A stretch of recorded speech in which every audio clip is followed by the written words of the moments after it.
जैसे कि हम चैप्टर फर्स्ट के नोट्स कंप्लीट कर चुके हैं, आज हम केमिस्ट्री के चैप्टर फर्स्ट के केमिकल रिएक्शन एंड इक्वेशन के एनसीईआरटी क्वेश्चन करने जा रहे हैं स्टार्ट। तो फर्स्ट क्वेश्चन इस तरह से है कि why should a magnesium ribbon be clean. जो मैग्नीशियम का रिबन होता है उसे हम क्लीन क्यों करते हैं? बिफोर बर्निंग इन एयर में बर्न करने से पहले। अब इसका आंसर है magnesium ribbon should be clean. Magnesium ribbon को क्लीन करते हैं before burning in air because magnesium metal react with atmospheric oxygen. जो मैग्नीशियम मेटल है वो ऑक्सीजन से रिएक्ट करा के जो एटमॉस्फेयर में मौजूद रहती है वो मैग्नीशियम ऑक्साइड बना देता है, मतलब MgO2 से रिएक्ट करा के MgO लेयर बना देता है मैग्नीशियम के ऊपर, जो बहुत ज़्यादा स्टेबल कंपाउंड है। तो in order to prevent further reaction with oxygen, कि दोबारा से रिएक्शन ना हो जाए ऑक्सीजन की, तो ये ज़रूरी होता है क्लीन करना रिबन को। उस लेयर को हम हटा देते हैं MgO की। सेकेंड इक्वेशन है, हमें बैलेंस्ड इक्वेशन लिखनी है फॉलोइंग केमिकल रिएक्शन की। अब बैलेंस में क्या होता है, जो नंबर ऑफ़ एटम होते हैं किसी चीज़ के रिएक्टेंट पे वो इक्वल होते हैं जितने एटम प्रोडक्ट में होते हैं। अगर हाइड्रोजन रिएक्टेंट में 2 होंगे तो प्रोडक्ट में भी हाइड्रोजन 2 होने चाहिए। ऐसे ही अगर सपोज कर सकते हैं आप, अगर ऑक्सीजन रिएक्टेंट में 3 है तो प्रोडक्ट में भी 3 होने चाहिए। तो अब जैसे पहली रिएक्शन है hydrogen plus chlorine gives hydrogen chloride. सबसे पहले ये हमें वर्ड्स में लिखी गई है, इसे आपको फार्मूले के बेस पे लिखनी है। तो H2 plus Cl2 gives HCl। फिर हमने क्या करा हुआ है, HCl के पास 2 लगा रखा है। क्यों? क्योंकि अगर ध्यान से आप देखिए रिएक्टेंट में जो हमारे हाइड्रोजन एटम है वो 2 हैं, इधर केवल HCl था पहले स्टार्टिंग में, तो फिर H के पास हमें 2 लगाना पड़ गया क्योंकि हाइड्रोजन भी कितने हो गए, 2 हो गए। अब रिएक्टेंट में आप क्लोरीन देखिए Cl2, ये 2 हैं, और प्रोडक्ट में भी क्लोरीन कितने हैं, 2 हैं। इस तरह से बैलेंस हो गई। ऐसे ही सेकंड रिएक्शन है barium chloride plus aluminium sulphate. मतलब बेरियम क्लोराइड होता है BaCl2 प्लस एल्यूमिनियम सल्फेट होता है Al2SO4 का होल थ्राइस, गिव्स BaSO4, जिसे बोला गया है barium sulphate plus aluminium chloride, वो होता है AlCl3। तो इस तरह हमारी रिएक्शन है। तो फिर हमने इसे बैलेंस कर रखा है। सिर्फ बैलेंस करने का मतलब है, आप स्टार्टिंग में बस ये मानिए कि BaCl2 प्लस Al2SO4 का होल थ्राइस है रिएक्टेंट में, और प्रोडक्ट में है AlCl3 प्लस BaSO4। तो फिर आप इसे धीरे धीरे बैलेंस कर सकते हैं। ठीक है, जैसे Al2 है रिएक्टेंट में, एल्यूमिनियम के 2 एटम हैं, तो आप AlCl3 के लेफ़्ट में 2 लगा सकते हैं, क्योंकि अब रिएक्टेंट में भी एल्यूमिनियम 2 हो गए, प्रोडक्ट में भी एल्यूमिनियम 2 हो गए। अब आप क्लोरीन को चेक कर सकते हैं। अगर प्रोडक्ट में क्लोरीन की बात करें तो AlCl3 है और 2 और लग गया आप, तो क्लोरीन के आइटम 6 हो गए। फिर हमें क्या करना है, BaCl2 के पास भी 3 लगा दो, क्योंकि 3 दूनी 6, उधर भी क्लोरीन के हो गए। फिर रिएक्टेंट में Ba 3 हो गए, तो प्रोडक्ट में भी 3 Ba होने चाहिए, तो 3 BaSO4। तो इस तरह से आप बैलेंस कर सकते हैं। थोड़ी सी प्रैक्टिस करेंगे आप सीख जाएंगे। सेम थर्ड वाला पार्ट है, सोडियम वाटर से रिएक्ट करा के सोडियम हाइड्रोक्साइड और हाइड्रोजन देता है। तो पहले लिख देंगे Na plus H2O gives NaOH plus H2, और इसी तरह से आप इसको भी बैलेंस कर सकते हैं। प्रैक्टिस कीजिए, प्रैक्टिस से ही आएंगे। हर चीज़ को मैं बार बार नहीं बताऊँगा कि बैलेंस करके। बैलेंस केमिकल इक्वेशन लिखना है विद सिंबल लिखने हैं स्टेट के। स्टेट सिंबल मतलब सॉलिड है, लिक्विड है, इस तरह से। अब इस आंसर में तो ऐसा लिखा नहीं गया, एनसीईआरटी बुक में से आप देख लेना। जो सॉल्यूशन है बेरियम क्लोराइड का, तो ये हो गया BaCl2। यहाँ पे ब्रैकेट में एक्वस आ जाएगा AQ, ठीक है, क्योंकि सॉल्यूशन है। और रिएक्ट करता है सोडियम सल्फेट से Na2SO4 से, और क्या देगा प्रोडक्ट में, बेरियम सल्फेट सॉल्यूशन देगा BaSO4, ठीक है, प्लस 2NaCl देगा। ठीक है, तो सबके आगे एक्वस ज़रूर आ जाएगा।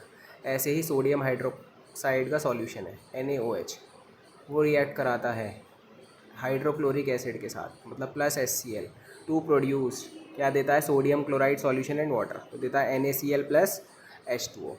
ठीक है, H2O के लिए हम L का इस्तेमाल कर सकते हैं, जिसका मतलब है लिक्विड, ब्रैकेट में यहाँ पे दिया नहीं गया। ऐसे ही जो जो सॉल्यूशन होंगे उसके लिए हम ब्रैकेट में एक्वस ले सकते हैं। जैसे BaCl2 सॉल्यूशन है फर्स्ट पार्ट में, तो BaCl2 लिखने के बाद ब्रैकेट में AQ आ जाएगा, एक्वस।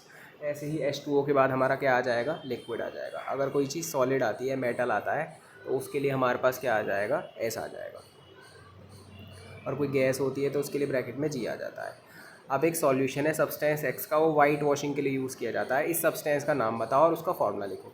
तो वाइट वॉशिंग के लिए जो इस्तेमाल किया जाता है, आपको डायरेक्ट याद कर लेना है, कैल्शियम ऑक्साइड होता है, क्योंकि ये वाइट कलर का होता है, चूने जैसा होता है, ठीक है, जिसको हम क्विकलाइम भी बोलते हैं।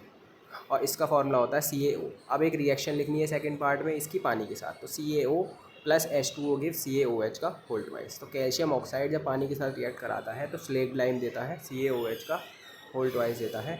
जो अमाउंट ऑफ गैस कलेक्ट होती है एक टेस्ट ट्यूब में, एक एक्टिविटी है उसमें, वो डबल अमाउंट कैसे होती है अदर में, तो इस गैस का नाम बताओ। तो जो हमारी एक्टिविटी है वो इलेक्ट्रोलाइसिस ऑफ वाटर है, कि वाटर से अगर आप इलेक्ट्रिसिटी पास करोगे तो क्या फ़र्क पड़ता है। तो रिएक्शन हमारी इस तरह से होती है कि H2O जो है वो टूटता है H2 + O2 में, लेकिन जब आप इसको बैलेंस करके लिखोगे तो ये इस तरह से रिएक्शन होगी, 2H2O गिव्स, मतलब प्रोडक्ट में अब बोलूँगा मैं, 2H2O गिव्स 2H2 + O2।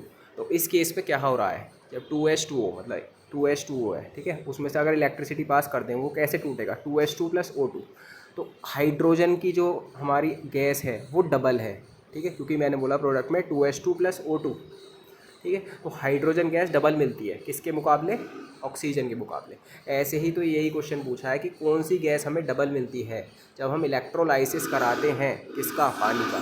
तो पानी में से जब बिजली पास कराते हैं तो इलेक्ट्रोलाइज कराने पर वो टूटता है 2H2 + O2 में। तो हाइड्रोजन गैस जो है हमें ट्वाइस मिलती है, इसलिए इसका आंसर हाइड्रोजन है। जो कलर है कॉपर सल्फेट सॉल्यूशन का चेंज क्यों हो जाता है जब उसमें से आयरन नील डिप करते हैं, ये मैंने नोट्स में भी बताया था कि जब आयरन मतलब Fe+ उसको रिएक्ट कराते हैं किससे, CuSO4 से, तो हमें देता है FeSO4 + Cu। ये जो CuSO4 है, ठीक है, इसका कलर अलग होता है और FeSO4 का कलर अलग होता है। तो बस ये कह सकते हैं इसका कलर क्या होता है, चेंज हो जाता है। और उस एक्टिविटी में ये भी बताया गया था कि CuSO4 का कलर क्या होता है और FeSO4 का कलर भी क्या होता है, तो उस हिसाब से ये चेंज हो जाता है। एक एग्जाम्पल बताना है डबल डिस्प्लेसमेंट रिएक्शन का अदर देन इन एक्टिविटी 1.10। तो एक कोई एक्टिविटी दे रखी होगी, वो वाला एग्जाम्पल ना लेकर, मतलब ऐसी है इसमें कि बैरियम क्लोराइड का एग्जाम्पल ना लेकर, शायद जो मेरे को याद है उसके अलावा कोई और एग्जाम्पल देना है। तो एग्जाम्पल हमने क्या ले लिया, AgNO3 + NaCl, क्या देगा, Ag ले जाएगा NaCl से Cl, तो देगा AgCl, और Na जो है वो AgNO3 से NO3 छीन लेगा, तो हमें क्या मिलेगा, AgNO3 + NaCl gives AgCl + NaNO3। तो ये डबल डिस्प्लेसमेंट रिएक्शन हो गई। अब हमें सब्सटेंस बताने हैं कौन ऑक्सीडाइज होता है और कौन रिड्यूस्ड होता है। अब जैसे पहली रिएक्शन देखें तो सोडियम ऑक्सीजन से रिएक्ट करा के Na2O दे रहा है, तो रिएक्टेंट में है Na, प्रोडक्ट में जाके बन गया Na2O। तो क्या हुआ है, ये पूरी प्रोसेस Na से Na2O तक ये जो प्रोसेस हुई ये हुई ऑक्सीडेशन, ठीक है। तो ऑक्सीडाइज कौन हुआ, हमारा ऑक्सीडाइज्ड हुआ सोडियम Na, ठीक है। ऐसे ही O2 है, ठीक है, प्रोडक्ट में कुछ जाके मिला ही नहीं, तो O2 को कह सकते हैं रिड्यूस हो गया, क्योंकि जो इसके पास ऑक्सीजन थी वो भी छिन गई। ऐसे ही CuO + H2 give Cu + H2O। अब यहाँ पे देखिए ये जो CuO है, प्रोडक्ट में जाके कॉपर मिल गया, पहले इसके पास ऑक्सीजन थी कॉपर ऑक्साइड के पास, लेकिन जब प्रोडक्ट में बनाए तो ये कॉपर बन गया, तो ये रिड्यूस्ड हुआ। ऐसे ही अगर रिएक्टेंट में देखें हाइड्रोजन H2 है, प्रोडक्ट में जाके इसे H2O मिल गया, तो ये क्या हुआ, इसको ऑक्सीजन और जाके मिल गई प्रोडक्ट में, तो ये क्या हुआ, ऑक्सीडाइज्ड हुआ। तो H2 हुआ ऑक्सीडाइज और CuO हुआ रिड्यूस्ड, ठीक है। तो हाइड्रोजन हो गया ऑक्सीडाइज और कॉपर ऑक्साइड हो गया रिड्यूस्ड। स्टेटमेंट लिखने हैं रिएक्शन में कि कौन सा हमारा इनकरेक्ट है, ठीक है। तो ये बोला है lead is getting reduced, lead है हमारा। आप रिएक्शन में देखिए आप 2PbO + C gives 2Pb + CO2, तो बोला लीड रिड्यूस्ड हो रही है। तो कभी भी जो रिड्यूस्ड है वो प्रोडक्ट नहीं होता, हमेशा रिड्यूस्ड या ऑक्सीडाइज हमारे रिएक्टेंट होते हैं। अगर हम ये कहते कि PbO रिड्यूस्ड हो रहा है तो वो ठीक था, क्योंकि PbO प्रोडक्ट में जाके Pb बन गया, लेकिन ये बोल रहा है लीड इज़ गेटिंग रिड्यूस, तो Pb को रिड्यूस करा रहा है, तो ये गलत है। Carbon dioxide is getting oxidise, फिर वही वाली बात आ गई, प्रोडक्ट में है CO2 तो वो कैसे ऑक्सीडाइज हो जाएगी, क्योंकि ऑक्सीडाइज और रिड्यूस का काम तो होता है रिएक्टेंट का ही। तो इसमें फर्स्ट और सेकंड गलत है, और बाकी आप C और D देख लीजिए। कार्बन ऑक्सीडाइज हो रहा है, सिंपल सी बात है, हो रहा है क्योंकि C कन्वर्ट हो रहा है CO2 में। Lead oxide is getting reduce, तो PbO रिड्यूस हो रहा है, सिंपल सी बात है Pb में। अब सेकेंड रिएक्शन है Fe2O3 + Al gives Fe2O3 + Al gives Al2O3 + Fe। अब ये कौन सी रिएक्शन है, तो Al जो है उसने क्या ले लिया, Al2O3 मिल गया हमें और Fe अलग निकल गया, तो केवल इसमें क्या हुआ है, सिंगल डिस्प्लेसमेंट हुआ है। तो ये डिस्प्लेसमेंट का एग्जांपल है, क्योंकि कॉम्बिनेशन में क्या होता है, दो चीज़ कंबाइन होकर एक सिंगल सब्सटेंस मिलता है, मतलब दो एलिमेंट कंबाइन होकर एक सिंगल कंपाउंड मिलता है, और भी एक एलिमेंट एक कंपाउंड होकर एक सिंगल कंपाउंड मिलता है, या दो कंपाउंड मिलके ही दो कंपाउंड मिलते हैं, तो इस तरह से होता है। और डिकम्पोजिशन में क्या होता है, एक कंपाउंड दो में टूट जाता है, ठीक है। तो ना ये वो है, और डबल डिस्प्लेसमेंट में दो चीज़ डिस्प्लेस होती हैं। इसमें क्या है, जो एल्यूमिनियम है ज़्यादा रिएक्टिव है, ठीक है, Fe2O3 में जो आयरन है उससे, इसलिए एल्यूमिनियम क्या करता है, ऑक्सीजन को छीन लेता है, आयरन अलग मिल जाता है, इसलिए क्या है, डिस्प्लेसमेंट का एग्जाम्पल है सिंपल। क्या होगा जब डाइल्यूट HCl को डालेंगे लोहे के अंदर, ठीक है, तो इस केस में क्या होता है, ठीक है, जब Fe है वो उसे हम HCl से रिएक्ट कराएंगे तो हमें देता है FeCl2 प्लस हाइड्रोजन गैस। तो इसका आंसर ये फर्स्ट वाला हो गया कि आयरन क्लोराइड और हाइड्रोजन गैस प्रोड्यूस होती है। जैसे ये रिएक्शन लिखी हुई है कि Fe अगर HCl से रिएक्ट कराता है तो FeCl2 प्लस H2 देता है, तो फर्स्ट वाला इसका आंसर है ये रहा कि hydrogen gas and iron chloride are form. Balance chemical equation क्या है, तो बैलेंस इक्वेशन वो है जिसमें number of different atom reactant और प्रोडक्ट साइड में सेम हो, ठीक है, मतलब अगर हाइड्रोजन रिएक्टेंट में 2 हैं तो प्रोडक्ट में भी 2 हो। अब why should a chemical equation भी बैलेंस, केमिकल इक्वेशन बैलेंस क्यों होनी चाहिए, ठीक है, ताकि वो कंजर्वेशन ऑफ एनर्जी लॉ को ओपे कर सकें। और कंजर्वेशन लॉ ऑफ एनर्जी को हम ये भी बोल सकते हैं जैसे कि बैलेंस करना केमिकल इक्वेशन का कोई भी डिफाइंड मेथड नहीं है, और ये purely trial and error attempt होता है, और जितना मास होता है रिएक्टेंट का उतना प्रोडक्ट का भी होना चाहिए। इसलिए अब इन्हें क्या करना है, केमिकल इक्वेशन में कन्वर्ट करना और बैलेंस करना। जैसे पहला, hydrogen combines with nitrogen to form ammonia, तो ये क्या है, H2 plus N2 gives NH3, ठीक है। बैलेंस कैसे हो जाएगा, हाइड्रोजन पे 3 ले लेंगे और NH3 पे 2 ले लेंगे, ठीक है। हाइड्रोजन पे 2 लेने का मतलब 3 दूनी 6, हाइड्रोजन हो गए 6। अब प्रोडक्ट में NH3 में हाइड्रोजन कितने हैं, 3, तो वहाँ 2 ले लिया, तो 2 दिया 6, और N2 रिएक्टेंट में भी 2 हैं नाइट्रोजन के आइटम्स, और प्रोडक्ट में भी यहाँ पे 2 हो गए, तो इस तरह ये बैलेंस हो गया। ऐसे ही hydrogen sulphide burns in air, तो H2S प्लस O2, ठीक है, गिव्स वाटर एंड SO2, तो H2S plus O2 gives H2O plus SO2, ठीक है। इसे फिर बैलेंस कर लेंगे एटम्स के साथ, प्रैक्टिस करना आप। मैं बस ऐसे ही बता दे रहा हूँ कि किसको क्या बोलते हैं। Barium chloride react with aluminium sulphate, barium chloride मतलब BaCl2 प्लस एल्यूमिनियम सल्फेट से रिएक्ट कराएगा, मतलब Al2SO4 का होल थ्राइस क्या देगा, एल्यूमिनियम क्लोराइड देगा, और प्रेसिपिटेट देगा बेरियम सल्फेट का, तो AlCl3 प्लस BaSO4। तो इस तरह हमें ये रिएक्शन दे रखी है, ठीक है। तो अब जो रिएक्टेंट और प्रोडक्ट के एटम है दोनों जगह सेम होना चाहिए।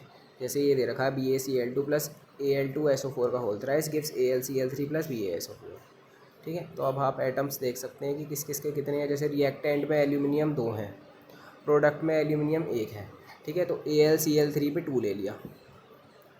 अब क्या हो गया, अब अगर AlCl3 पे हमने जैसे 2 लिया तो क्लोरीन के आइटम 6 हो गए, और रिएक्टेंट में कितने थे, BaCl2 था, तो वहाँ पे कितने रह गए हमारे, वहाँ पे क्लोरीन हमारे 2 रह गए, तो वहाँ पे 3 से मल्टीप्लाई करनी पड़ गई। तो अब वो हो गया 3 BaCl2, और AlCl3 के पास 2 आ ही गया था। अब रिएक्टेंट में देखें तो बेरियम 3 हो गए, तो प्रोडक्ट में भी BaSO4 में हमें 3 बेरियम लेने पड़ेंगे, और अगर SO4 को देखें तो SO4 रिएक्टेंट में भी 3 है, प्रोडक्ट में भी 3 है, तो इस तरह से बैलेंस हो जाएगी, ठीक है। आप फोर्थ वाली आपको समझ लीजिएगा, थर्ड मैंने आपको समझा दी, फर्स्ट आपको समझानी। पोटेशियम रिएक्ट कराता है वाटर के साथ और पोटेशियम हाइड्रोक्साइड देता है और हाइड्रोजन एटम देता है, तो K हो गया potassium plus H2O gives KOH plus H2। फिर आप इसको सिंपल सा बैलेंस कर लीजिएगा। अब फिर दोबारा क्या करना है, बैलेंस करना है केमिकल इक्वेशन को, तो HNO3 प्लस CaOH का होल ट्वाइस गिव्स CaNO3 का होल ट्वाइस प्लस H2O, ठीक है। तो सबसे पहले हमने इसको ऐसे ही लिख लिया, अगर आप इसका सॉल्यूशन देखें तो सब में 2 ले रखा है हमने, ठीक है। तो किस तरह से ले रखा है, जैसे रिएक्टेंट में H1 है, प्रोडक्ट में H2 है, तो HNO3 पर रुक जाओ, रिएक्टेंट पे हमारा H1 है, एक नहीं 3 है, क्योंकि HNO3 में एक H है और CaOH के होल ट्वाइस में 2 है, तो रिएक्टेंट में H कितने हो गए, 3। प्रोडक्ट में H कितने हैं, प्रोडक्ट में H 2 है, ठीक है। और फिर देख लीजिए कैल्शियम दोनों में बराबर है। नाइट्रोजन रिएक्टेंट में 2 हैं और प्रोडक्ट में 1 है। सबसे पहले नाइट्रोजन का ही बैलेंस कर लीजिए, तो नाइट्रोजन हमारे रिएक्टेंट में और ले लेंगे, तो HNO3 के पास हमने 2 ले लिया, तो 2 HNO3 हो गया। उसके बाद क्या बचा, ठीक है, अब 2 HNO3 की वजह से हमारे नाइट्रोजन बैलेंस हो गए। अब ऑक्सीजन 6 हैं इधर अब रिएक्टेंट में, क्योंकि 2 HNO3 में कितने हो गए, 6, ठीक है, और 2 हो गए CaOH के होल ट्वाइस, तो टोटल कितने हो गए रिएक्टेंट में, 8 हो गए। अब प्रोडक्ट में कितने हैं, वो 3 दूनी 6 हैं, ठीक है, और 2 वहाँ हो गए, ठीक है। तो इस तरह से अब क्या करना है हमें, तो अगर हम सब पे 2 ले लें, अब इसे ध्यान से देखिए, जैसे 2 HNO3 प्लस 2 CaOH का होल ट्वाइस, 2 CaNO3 का होल ट्वाइस प्लस 2 H2O, तो इसमें क्या होगा, ठीक है। अब आप हाइड्रोजन चेक करेंगे रिएक्टेंट में, तो रिएक्टेंट में HNO3 पे 2 हाइड्रोजन है, और CaOH के होल ट्वाइस पे भी कितने हाइड्रोजन है, इस पर 4 हाइड्रोजन है, तो 6 हो गए। प्रोडक्ट में चेक कर लीजिए, वहाँ पर कितने हैं, वहाँ 4 हैं, ठीक है। तो अब ये रिएक्शन मैं बताता हूँ आपको, गलत लिखी गई है इस आंसर में। यहाँ पे जो H2O है उस पर 3 H2O आएंगे, तब जाके ये क्या होगी, बैलेंस होगी, ठीक है। तो थोड़े बहुत सॉल्यूशन गलत भी होते हैं। बाकी इसमें सेकंड वाला भी ऐसे ही है, थर्ड वाला ऑलरेडी बैलेंस दे रखा है, और जो फोर्थ वाला पार्ट है उसमें बस HCl पे क्या लगेंगे, 2 लगेगा, क्योंकि BaCl2 plus H2SO4 gives BaSO4 plus HCl। अगर रिएक्टेंट में हाइड्रोजन देखें तो 2 हैं, H2SO4 के पास हैं वो भी, और प्रोडक्ट में HCl है केवल, मतलब एक H है, तो वहाँ पे 2 ले लो। और बाकी आइटम्स को देख लीजिए, BA रिएक्टेंट में क्लोरीन 2 है, और प्रोडक्ट में हमने 2 HCl ले लिया तो 2 क्लोरीन हो गए। और SO4 हमारे रिएक्टेंट में भी कितने हैं, एक है, और प्रोडक्ट में भी हमारे एक है, तो केवल सिंपल ऐसे बैलेंस हो जाएगा ये। सेवंथ में भी बैलेंस केमिकल इक्वेशन लिखनी है, जैसे कैल्शियम हाइड्रोक्साइड है, मतलब CaOH का whole twice, plus carbon dioxide मतलब CO2 गिव्स क्या देगा, CaCO3 प्लस H2O, फिर आप इसको बैलेंस कर लेना। ऐसे ही जो सेकंड वाला पार्ट है, जिंक जब रिएक्ट कराएगा AgNO3 के साथ, Zn plus AgNO3 gives ZnNO3 का होल ट्वाइस प्लस Ag।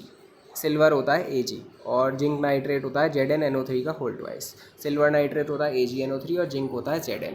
फिर सिंपल इसमें बैलेंस हो जाएगा, सिल्वर के पास जब हम 2 आइटम ले लेंगे, 2Ag ले लेंगे उसको, ठीक है ना। तो बस ये याद रखो, सारे आइटम क्या होने चाहिए, बराबर होने चाहिए, जितने रिएक्टेंट में हैं। अगर किसी भी आइटम के एलिमेंट, मतलब किसी की जितने आइटम रिएक्टेंट में है उतने ही प्रोडक्ट में होने चाहिए। ऐसे ही एल्यूमिनियम कॉपर क्लोराइड से रिएक्ट कराएगा तो वो देगा एल्यूमिनियम क्लोराइड और कॉपर। तो एल्यूमिनियम है Al, कॉपर क्लोराइड है CuCl3, एल्यूमिनियम क्लोराइड होता है AlCl3 और कॉपर होता है Cu। फिर आप बैलेंस कर देना।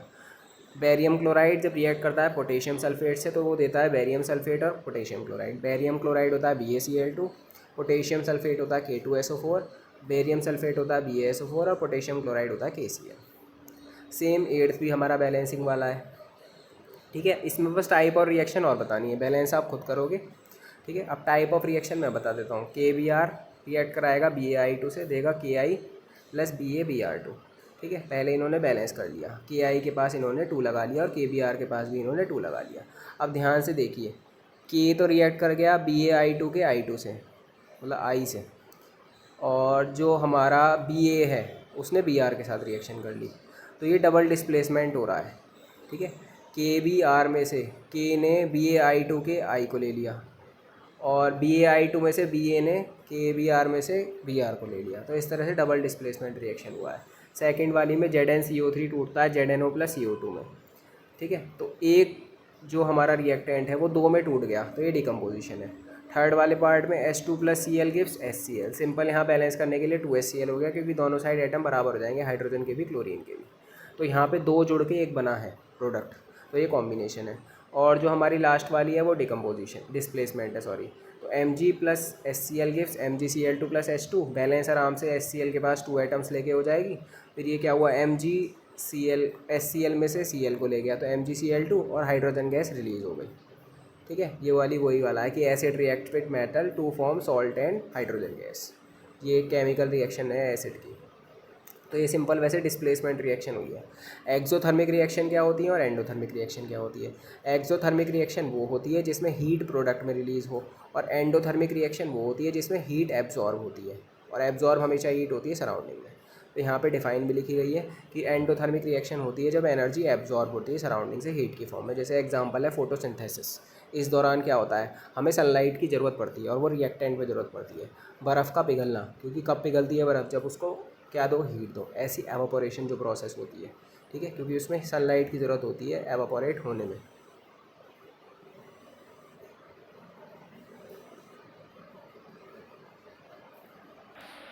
और इसका जो उल्टा होता है हमारा क्या होता है, एक्सोथर्मिक रिएक्शन होता है जिसमें एनर्जी रिलीज होती है किसी भी सिस्टम के अंदर। जैसे एक्सप्लोजन, ठीक है, एक्सप्लोजन क्या होता है किसी का, जैसे आग का निकलना, तो उसमें प्रोडक्ट में रिलीज़ होती है। और कंक्रीट सेटिंग या फिर न्यूक्लियर फिजन और फ्यूज़न, इसमें क्या होता है, इसमें जो एनर्जी जितनी भी है वो प्रोडक्ट में रिलीज़ होती है।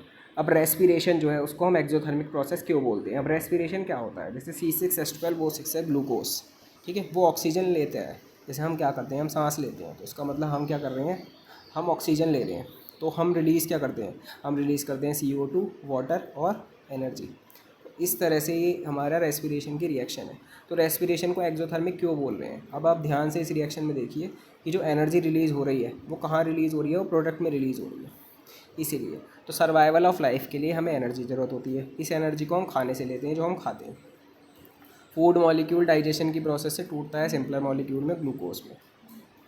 अब ये जो ग्लूकोज है कॉन्टैक्ट में आता है ऑक्सीजन से, जो हमारे बॉडी सेल के अंदर मौजूद रहता है, और क्या फॉर्म करता है? CO2, पानी, और एक अमाउंट ऑफ एनर्जी देता है। तो ये पूरी रेस्पिरेशन प्रोसेस है कि glucose react with oxygen to form carbon dioxide, water and energy. तो ये जो एनर्जी है हीट की फॉर्म में है। तो रेस्पिरेशन, इसलिए हम इसको एक्सोथर्मिक प्रोसेस बोलते हैं। डिकम्पोजिशन अपोजिट क्यों है कॉम्बिनेशन का? अब क्या होता है हमारा कॉम्बिनेशन रिएक्शन में, दो चीज़ जुड़ती हैं और एक सिंगल चीज़ हमें मिलती है। ठीक है, जैसे आप प्रोसेस ये ले सकते हैं, जैसे नाइट्रोजन हाइड्रोजन से रिएक्ट करा के 2 अमोनिया देता है। ठीक है, और एनर्जी रिलीज़ हो जाती है। ठीक है, ये तो हो गया कॉम्बिनेशन। ऐसे ही 2NH3 plus heat gives N2 plus 3H2। तो उस केस में क्या होता है हमारा कि एक सब्सटेंस जो है, मतलब एक कंपाउंड टूट जाता है 2 और 2 से ज़्यादा में, तो दोनों ही एक दूसरे के अपोजिट होते हैं। और अगर बात करें कॉम्बिनेशन की, ठीक है, तो ज़्यादातर कॉम्बिनेशन रिएक्शन एक्सोथर्मिक होती हैं। एक्सोथर्मिक का मतलब उसमें हीट जो है रिलीज़ होती है, और ज़्यादातर डिकम्पोजिशन रिएक्शन क्या होती हैं? एंडोथर्मिक होती है, उसमें हीट एब्जॉर्ब होती है। ये लिखा है, in most of the cases the decomposition reaction is endothermic since heat from the surrounding और induced heat is use to break the bonds of larger molecules. ठीक है, फिर ये बस सिंपल से हम एक एक एग्जांपल दे देंगे कॉम्बिनेशन और डिकम्पोजिशन के, और वो दोनों एक दूसरे का रिवर्स हो जाएंगी। एक इक्वेशन लिखनी है डिकम्पोजिशन रिएक्शन की, एक हो गया हीट की फॉर्म में, एक हो गया लाइट की फॉर्म में, एक हो गया इलेक्ट्रिसिटी की फॉर्म में। क्योंकि हमें पता है जो डिकम्पोजिशन है वो हीट की फॉर्म में भी होता है, जिसको हम बोलते हैं थर्मल डिकम्पोजिशन। लाइट की फॉर्म में भी होता है, जिसे हम बोलते हैं क्या? Photolytic decomposition. और इलेक्ट्रिसिटी की फॉर्म में भी होता है, जिसे इलेक्ट्रिकल डिकम्पोजिशन हम बोल सकते हैं। तो सबसे पहले हमने क्या ले रखा है कि जैसे एक रिएक्ट वो लिख रखा है कि 2KClO3, जब उसको हीट कराएंगे तो वो टूट जाएगा KCl प्लस O2 में। तो टूट रहा है, टूटने का मतलब ही डिकम्पोजिशन है, क्योंकि हीट की फॉर्म में टूट रहा है। ठीक है, तो ये क्या हो गया? थर्मल डिकम्पोजिशन है। आप अपनी बुक में से और आसान आसान जो आपको एग्जांपल लगते हैं वो भी चुन सकते हैं। अब जैसे इलेक्ट्रोलाइटिक डिकम्पोजिशन है, इसमें क्या होता है?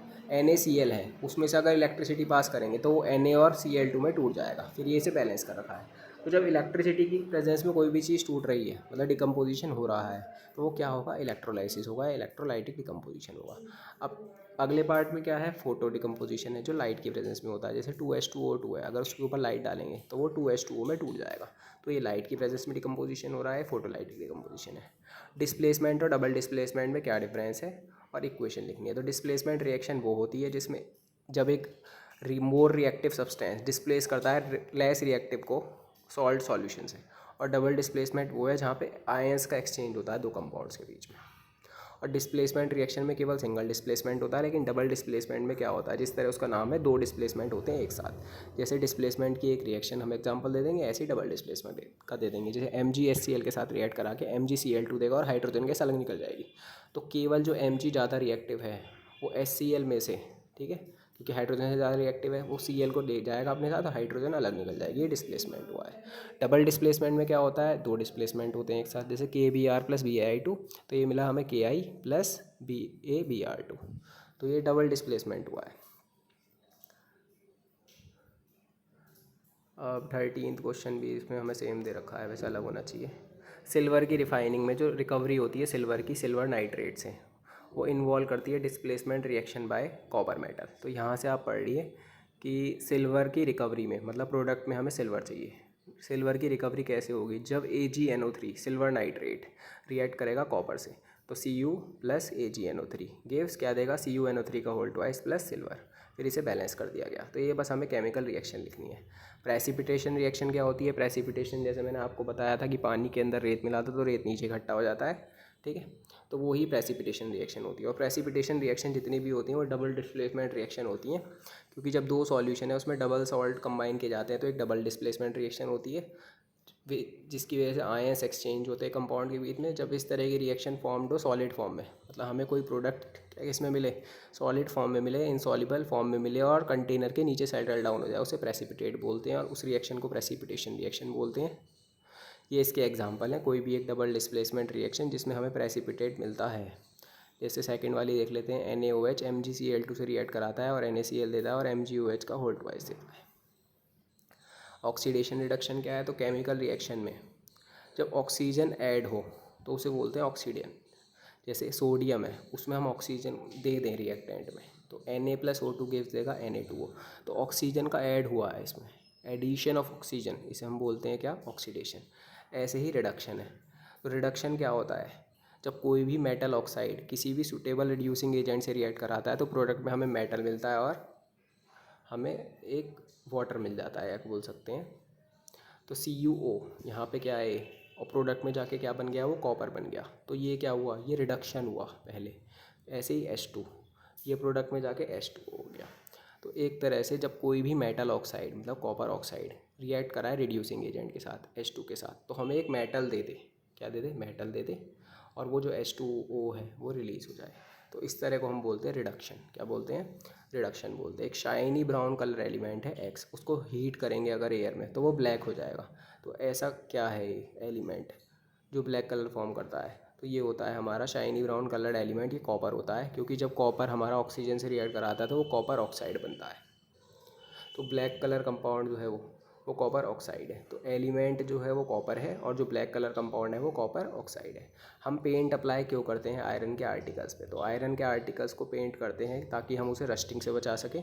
जब उसे ऐसे ही अगर हम छोड़ देंगे अनपेंटेड, पेंट ना करा हुआ, तो मेटल सरफेस उसकी कांटेक्ट में आ जाएगी ऑक्सीजन के और मॉइस्चर के। क्योंकि जब भी हमारी जंग लगती है वो ऑक्सीजन और मॉइस्चर दोनों की कांटेक्ट में लगती है, आयरन थर्ड ऑक्साइड बन जाएगा। लेकिन अगर उसे पेंट करेंगे तो वो ऑक्सीजन और मतलब एयर और मॉइस्चर के कांटेक्ट में नहीं आएगा और हम रस्टिंग से बच पाएंगे। क्योंकि कॉरोजन ऑफ आयरन हमारा रस्टिंग होता है।